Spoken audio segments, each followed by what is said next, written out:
সাজানোর নিয়ম দেখেছো?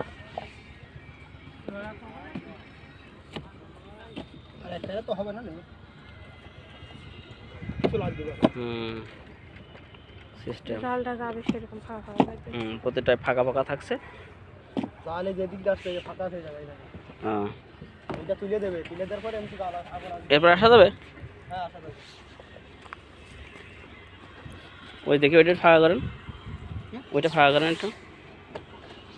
ও এটা চলে আসবে না? হ্যাঁ, এই যে এটা আগুন আসবে, আসার পরে এই যে এটার ভিতরে আসবে, এটা ভিতরে এই যে এটাই ফাঁকা আছে। কয়দিন চাল দেওয়ার পর পরে এইগুলো আপনার ওই একদিনই 50,000 ইট পোড়ানো যায়। একদিনই 50,000? রাত দিনই 50,000 মাল পোড়ানো যায়। বাহ,